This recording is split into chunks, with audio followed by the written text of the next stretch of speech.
Hemos venido predicando la palabra de Dios a través de 107.9 frecuencia modulada, y también para los que usan internet, usted pone vidafmshela.net.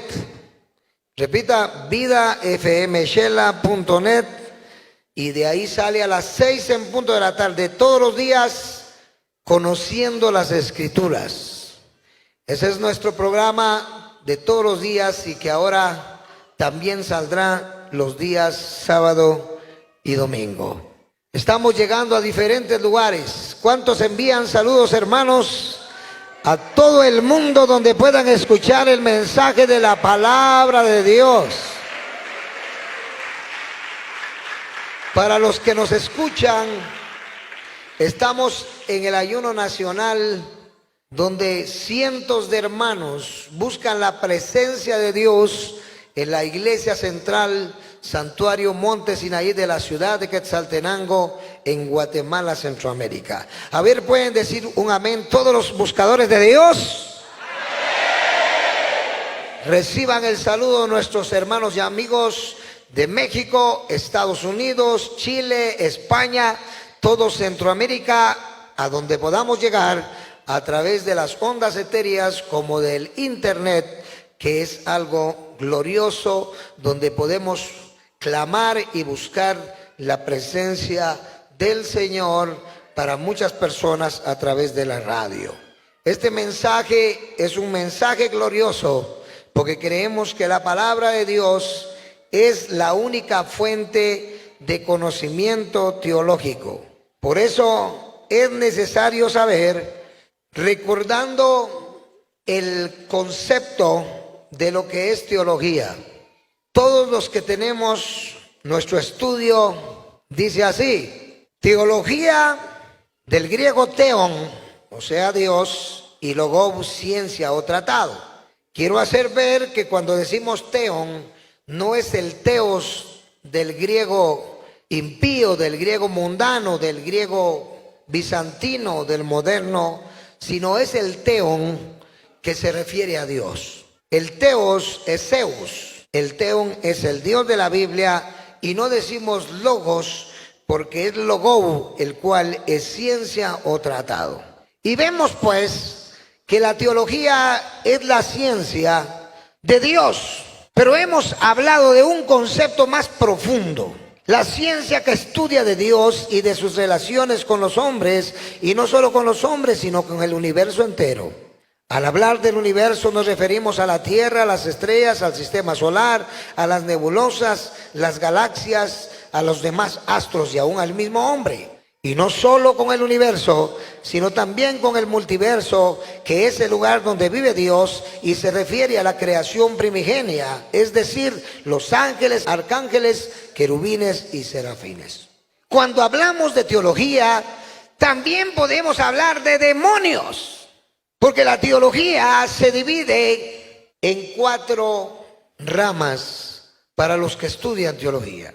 La teología bíblica, que es la teología que nos muestra el carácter progresivo del contenido doctrinal de la Biblia, que es considerado paso a paso a lo largo de la historia de la salvación, lo que en griego es sotería, liberación, emancipación y protección, por medio de la cual Dios se revela y salva. Trata puntos particulares de doctrina tal y como aparecen en cada libro de la Biblia. La teología bíblica es analítica y exegética, pues existe lo que se llama distancia, la cual puede ser histórica, sociológica, lingüística y cultural. Más adelante hablaremos de la teología sistemática, que es la ciencia principal con orden específico, donde podemos hablar acerca de los demonios también, porque debemos saber que en el universo no solo existe Dios, no solo existen los ángeles, los arcángeles, los querubines, también existe el diablo, también existen los ángeles caídos. Teología habla de esto, porque, queridos hermanos, recordemos que Dios creó al hombre, creó lo que se refiere al asunto de la creación primigenia, El diablo mismo era un querubín, lo que en hebreo es querub. Había sido creado para alabanza y gloria del nombre del Creador. Nos dice la Biblia que en los días de su creación se tocaron tambores, tamboriles, flautas, trompetas. Pero aquel querubín o querub, rebelde y desobediente, cayó de la gracia de Dios y se trajo del reino angelical la tercera parte de ángeles de los cielos. Entonces, teológicamente, si hablamos de demonología, vamos a hablar de la existencia de espíritus inmundos, de la existencia de demonios. Pero la teología bíblica, que es la primera rama de lo que llamamos teología, que es la ciencia que estudia de Dios y de sus relaciones con los hombres, nos muestra el análisis y la exégesis. ¿Por qué razón?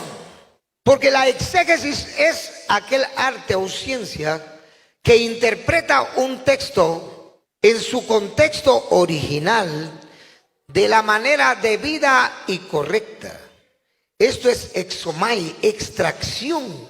Por eso, mis queridos hermanos, el estudiar teología, amigo, tiene que ver con el entendimiento que debe tener un verdadero creyente de su relación con Dios. La exégesis en la iglesia, en la predicación del evangelio, es necesaria. ¿Por qué razón? Porque necesitamos cumplir, pero no cumplimos algo que no sabemos. No podemos llevar a la práctica algo donde no estamos convencidos. Hoy en la mañana que daba la enseñanza acerca de lo que es el vino y por qué la Biblia dice que Pablo habla con Timoteo y le dice: debes tomar un poco de vino. Y hacía la explicación, un hermano se acercó a mí hace un momento porque siempre había pensado en ese verso y no había tenido una respuesta eficiente. Sin embargo, cuando hablamos de la distancia sociológica, del por qué Pablo le decía a Timoteo que debía beber vino, porque en aquella época no había esa gran gama de medicamentos que existen ahora. Antes todo era natural. Si ustedes estudiaran un poquito de los emperadores como Adriano y aún Nerón, esos hombres tuvieron médicos que los quisieron curar y sanar en el momento de la enfermedad. Adriano, por ejemplo, muere a los 60 años, hermanos, y le dice a Hermógenes, su médico: yo quisiera que vayas a buscar una planta, toma en cuenta esto, que cure esta hidropesía que está matando mi corazón. Quiere decir que en ese tiempo no habían medicamentos como los que existen ahora. Todo era natural, y se dedicaba, como dice la teología, nos muestra la botánica, pero la gente en su estudio y su afán por querer curar se volvió curandera y hasta bruja y hechicera. Qué tremendo, ¿eh? Sin embargo, hoy, haciendo la exégesis, antes no habían medicamentos, ni siquiera existía el tipo de aceite que nosotros ingerimos cuando ayunamos. Hoy por hoy podemos entender a través de la teología bíblica que hay que hacer un análisis específico, una exégesis, una interpretación. Dígale que está a la par suya: la Biblia es la palabra de Dios, pero se tiene que interpretar para poderla enseñar. ¿Cuántos pueden decir amén? Alabado sea Dios. Existe en la teología bíblica lo que es exégesis. Pues a esto le llamamos distancia exegética, la cual puede ser histórica, sociológica, lingüística y cultural. La Biblia menciona un montón de países, ciudades, personas que no eran judías. La Biblia menciona a Nabucodonosor, un rey babilónico, un rey pagano. Y si vamos a hacer el análisis y la historia, ¿quiénes eran estos hombres? Eran impíos, pero eran gobernantes de naciones que hoy todavía existen. Dicen amén, hermanos, pero ya no con el mismo nombre. Por ejemplo, Babilonia es lo que ahora llamamos Irak en el Medio Oriente. Ya no existen los reyes como en aquella época. Existen presidentes electos democráticamente. Usted mira la Egipto que se menciona en la escritura. Ellos manejaban lo que se llamaban Ramsés, príncipes y reyes, pero los nombres eran Paró, faraones. Hoy usted va a Egipto y no encuentra faraones, ni Tutankamón, ni Tutanquieto. Todos están quietos porque ahora tienen un presidente. Todo ha cambiado. La distancia sociológica e histórica nos muestra claramente que los tiempos cambian. Sin embargo, estas naciones están escritas en la Biblia porque los israelitas vivieron en Egipto esclavos, pero comían bien. Eran esclavos, exiliados, pero se alimentaban bien. ¿No se acuerdan cuando Moisés se los llevó al desierto y quisieron ir a conquistar a los cananeos, a los de Canaán? ¿Qué dijeron?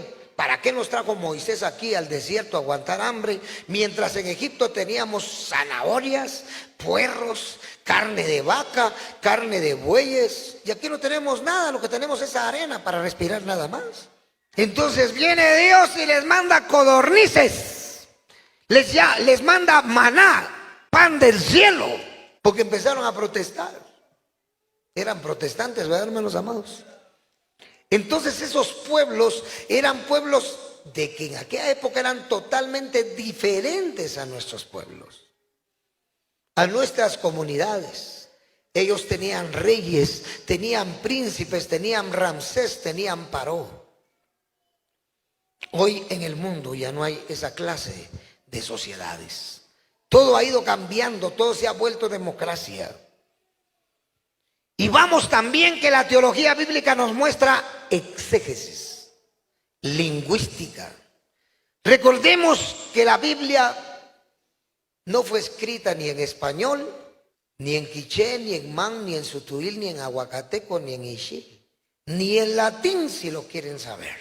Los originales bíblicos fueron escritos en arcaico, en siriaco, en hebreo, en arameo, en copto y griego koine. Diga conmigo, la Biblia originalmente fue escrita en diferentes idiomas que no son los nuestros. Alaban el nombre del Señor, amén. Entonces la Biblia originalmente no fue escrita en español, ni en latín, ni en inglés. Tiene más de 6 idiomas, pero los más importantes son el arameo, el hebreo y el griego koine. Todo el Antiguo Testamento fue escrito en hebreo y en arameo. Repítalo fuertemente. Todo el Antiguo Testamento fue escrito en hebreo y en arameo. El Nuevo Testamento fue escrito en griego koine, salvo el capítulo 5 de San Mateo, que dijo Papías. Bueno, él había dicho que todo el libro de Mateo, pero no fue así. Solo un capítulo, que es el capítulo número 5, fue escrito en arameo. Ahí no hay prefijos ni sufijos. Por eso dice, bienaventurados los. Tendría que decir en nuestro idioma, bienaventurados son los. Pero ahí dice, bienaventurados los que tienen hambre y sed de justicia, porque estos serán saciados. Entonces es arameo porque solo dice bienaventurados los misericordiosos. Nuestra Biblia no fue escrita en español. Hasta hace unos cuantos cientos de años, hombres interesados por traducir la Biblia a diferentes idiomas nos trajeron el español, la Biblia en español. ¿Cuántos dan gloria a Dios? ¿Cuántos dicen amén? Pero lo malo fue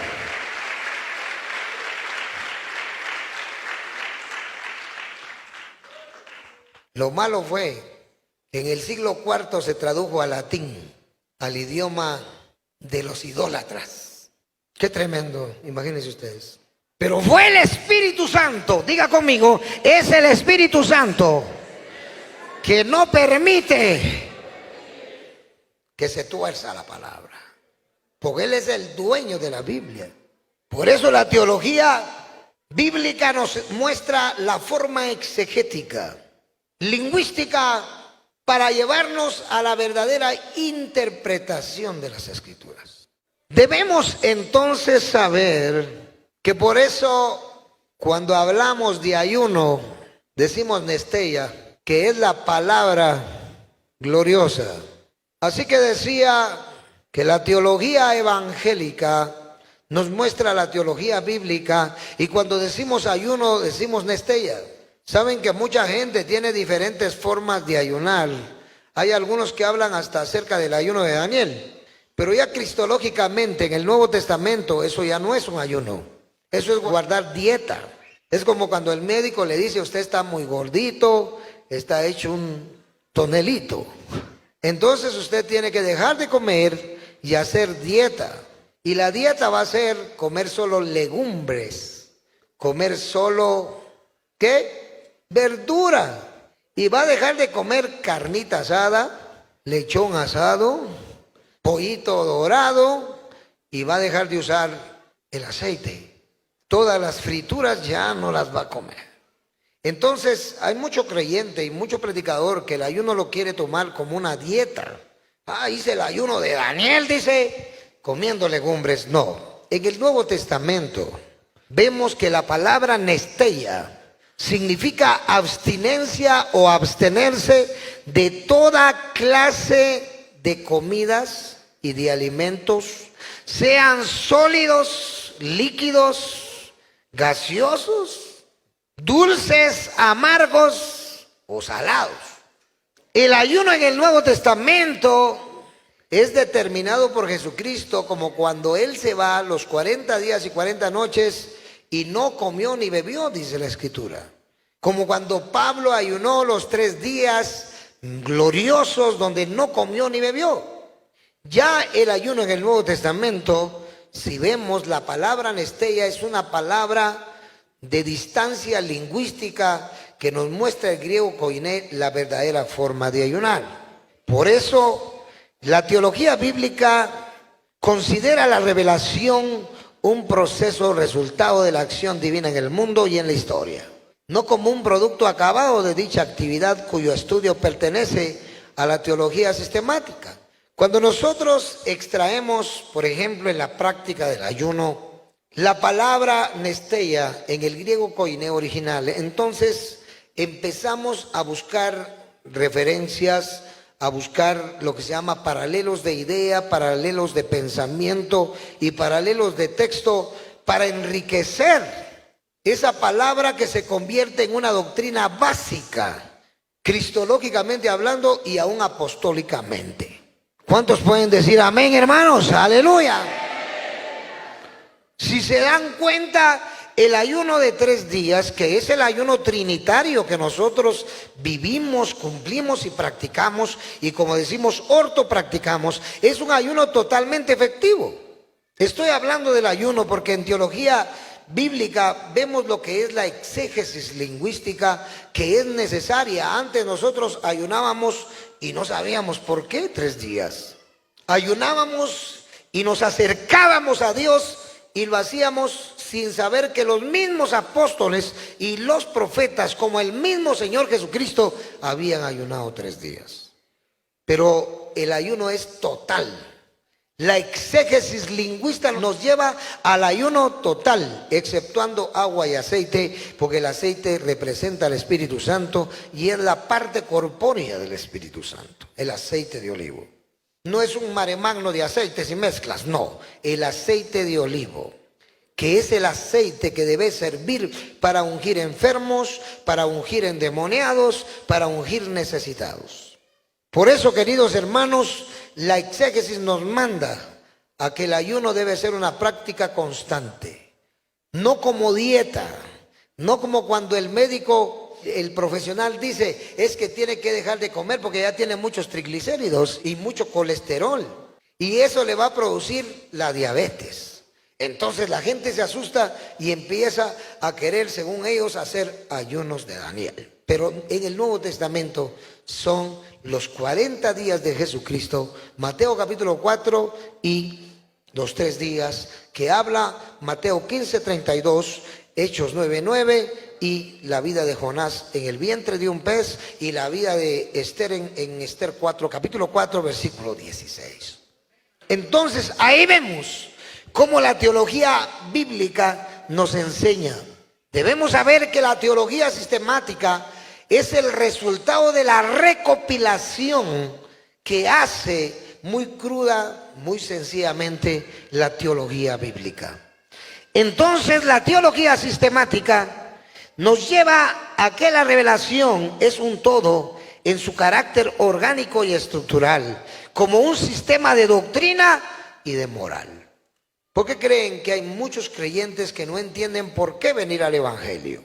Que estando en el Evangelio tienen que aprender doctrina. Por eso sin teología no hay doctrina y sin doctrina no hay teología. Y si no hay teología y no hay doctrina, valga la redundancia, la iglesia se pierde. Ya en una oportunidad dije en mi mensaje hacia la radio y a los radioescuchas, a la gente que nos escucha lejos, ¿cuántos envían saludos a los que nos están escuchando en este mismo momento, en este mismo instante?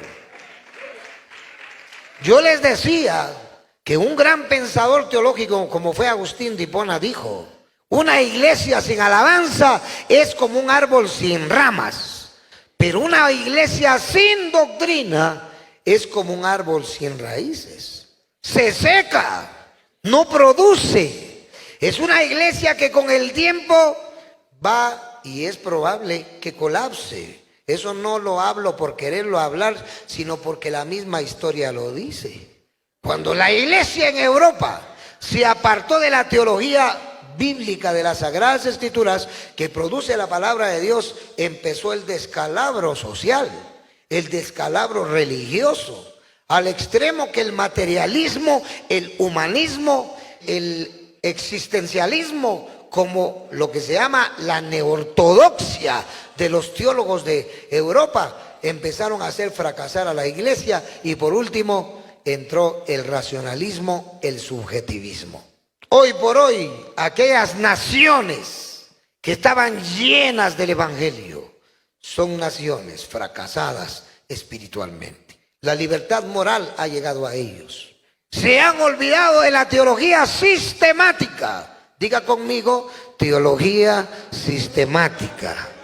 Es la revelación como un todo en su carácter orgánico y estructural, como un sistema de doctrina y de moral, y de ello de tal manera que se nos ofrecen las grandes verdades de la revelación en forma sintética, sintetizada y no fragmentada. Recoge la totalidad de la revelación sobre cada doctrina y principio y nos ofrece el resultado completo, porque ya la teología bíblica le entregó exegéticamente el material.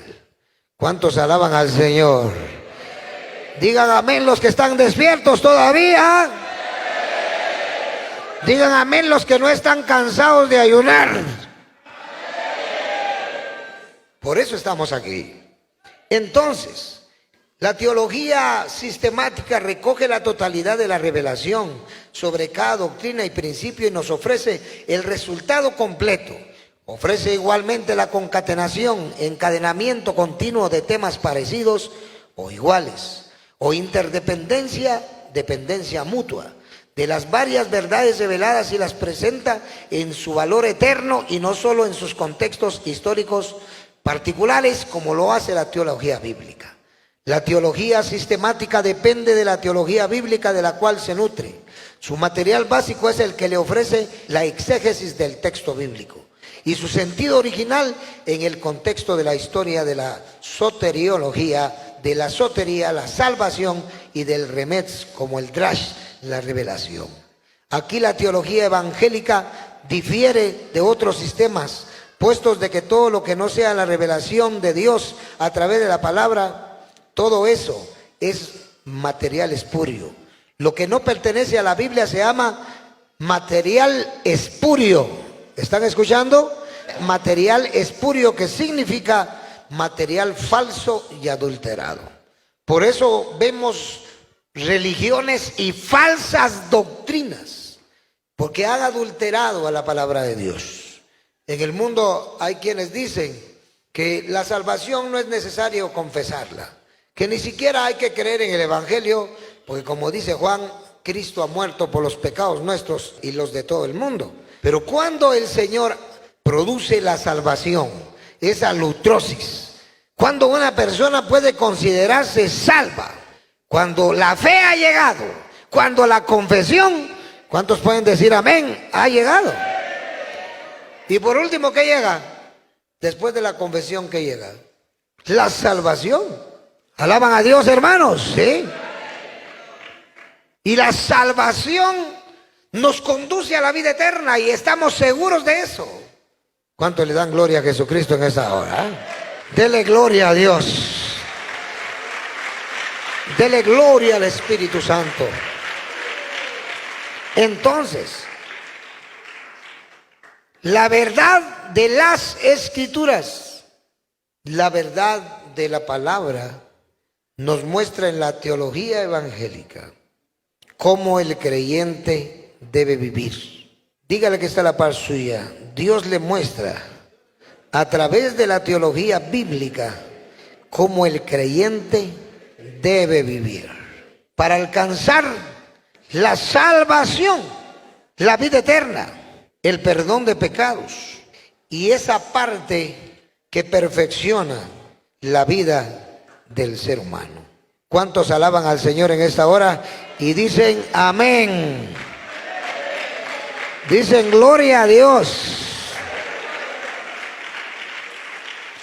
Entonces, en realidad, hermanos, podemos ver pues que el escudriñar la Escritura nos enseña a hacer teología. Escudriñar la Escritura nos enseña, como dice San Juan 5:39, escudriñad las Escrituras. Pero recordemos firmemente que la teología sistemática ordena toda la enseñanza. Por eso hoy por hoy somos una organización que creemos que para poder ser salvos tenemos que entrar a la teología bíblica. Porque mucha gente por falta de conocimiento teológico se tuerce. Y lo dice el mismo profeta, mi pueblo se torció. ¿Por falta de qué? De conocimiento. Por eso aquí la verdad de las Escrituras se nos da de manera viva. La Biblia no es un catecismo. Al producirse en medio de la historia concreta de los hombres, la palabra de Dios ha llegado a nosotros de forma dinámica y vivencial.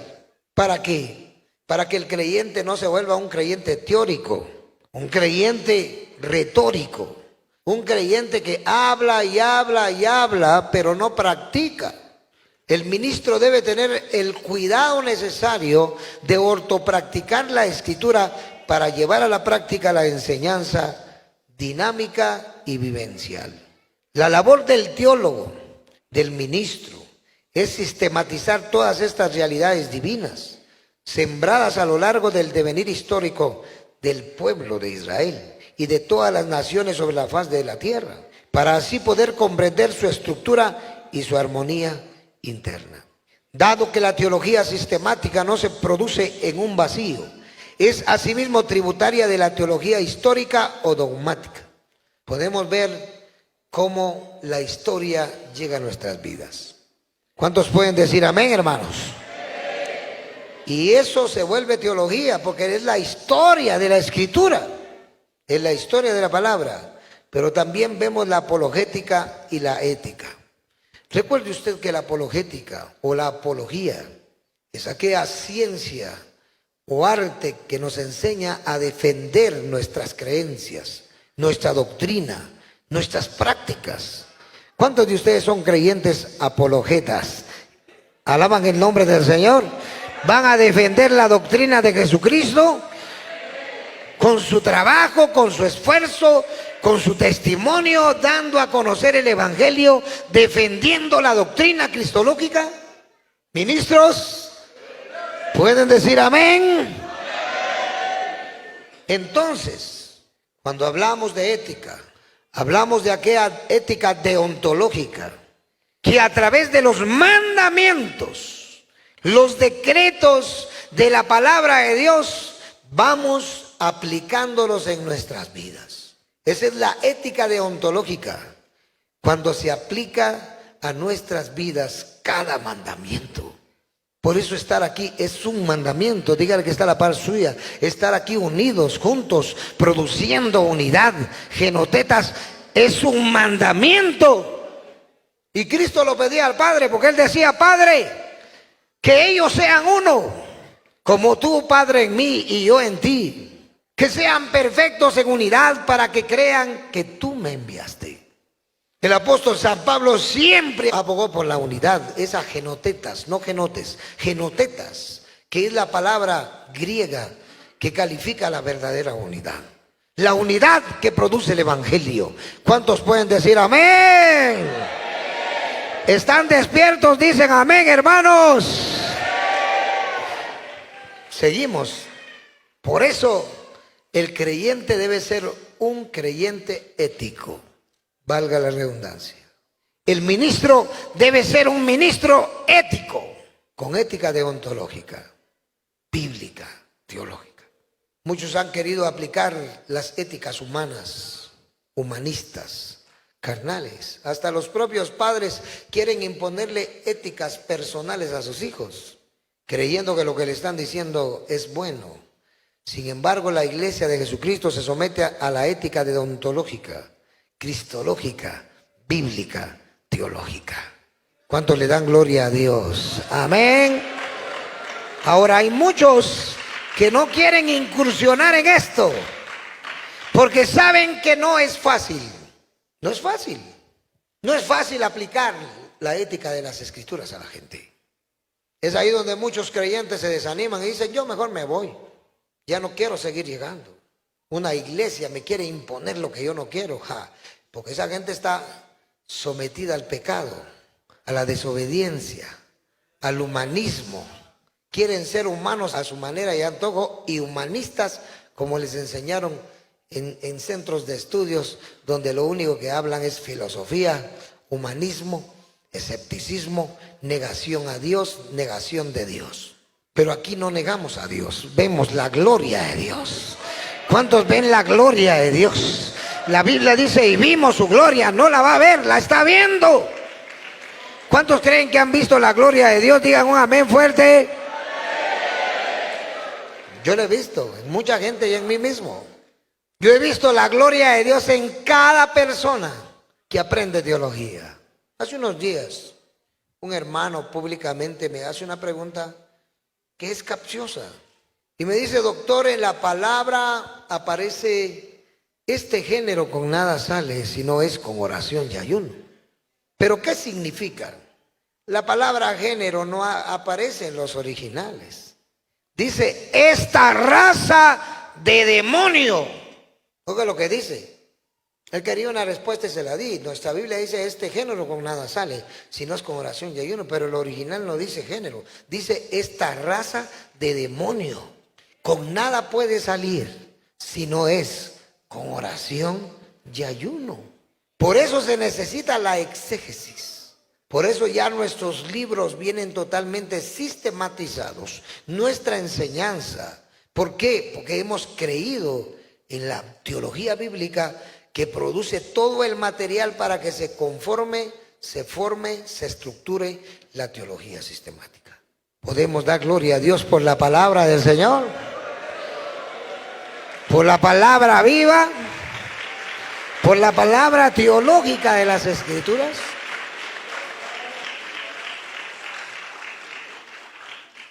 Esta raza, esta etne daimonión, con nada puede salir, si no es con oración y ayuno.